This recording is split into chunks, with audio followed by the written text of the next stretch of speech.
Miami and Louisville. This is to me, this is the game of the week. Yeah, I want to see this one.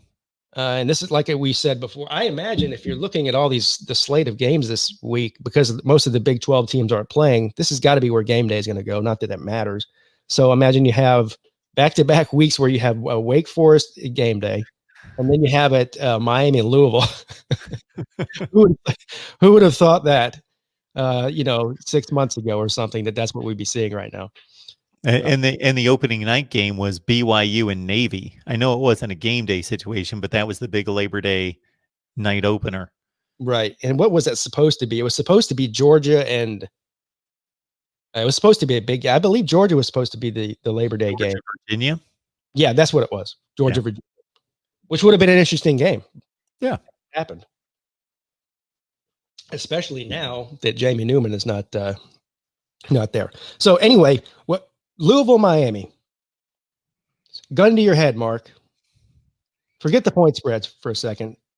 Who you just off the top of your head, who do you think the better squad is? Gun to my head, I'm taking Louisville. Me too. Yeah. I believe in Scott Satterfield. I think what we saw out of Miami last year and then bleeding into UAB, I still don't trust the coaching staff. And I know it's been changed, offensive coordinator at least this year. And I just think that I know Miami with a quarterback not nearly as good as De'Ara King blasted them last year, 52-27. But man, Scott Satterfield, my goodness, takes a 2-win team, turns them into an 8-win team. I know that the next, I was surprised. Some prognostications and some football power index projections on Louisville, I thought were way too out of control. Like they're like an 83% certainty of winning this game. And I think that's crazy. I'm more in the 55-45 range. Yeah, I don't know. 83 does seem high. They're very comparable teams. If anything, Miami's got the better recruited talent. But I like Louisville in this game. Javian Hawkins is a really good back, and Tutu Atwell led the ACC in yards per game receiving last year. Yes, I'm with you. I've been taking Louisville. I will see what the spread is. I may have to bet that one. What do you think? Louisville 4-6, 4-5? I was going to say 5.5 or 6. Okay, that's what I think it will be. The lines are out. We could probably look it up. I didn't look at it before the. Somebody in the chat might know what the line is if they've already looked at it. If it's less than 5, I will definitely bet it.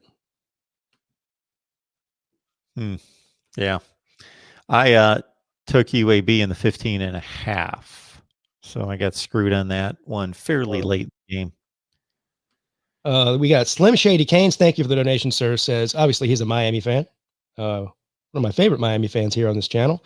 Better defense almost always beats the better offense, which gives Miami the edge. That is a good point. It is a good point. Louisville was atrocious on defense last year. Just giving up a zillion points, all the advanced metrics. They were awful on every level defensively last year. They do bring back some productive linebackers, CJ Avery in particular. Offensive line, we dismiss the offensive line. We like to talk skill players, of course, but I think that's the most important unit on the field. And they do lose Mekhi Becton, who was a top 10 pick in the NFL draft at left tackle. And in doing a little research past that, I understand Louisville's pretty thin along the offensive front. Yeah, pretty stacked. We just didn't learn much from them against West Kentucky on that front. We'll learn a lot about them this weekend. Yeah. Somebody that's like Rack Dog here says 2 points is the spread. I'd be all over Louisville at less than a touchdown. Wow. If that's true, which he's assuming it is because he says he bet it. Oh, well, might want to jump on that early. Yeah, I might be doing that as soon as I get off this show here.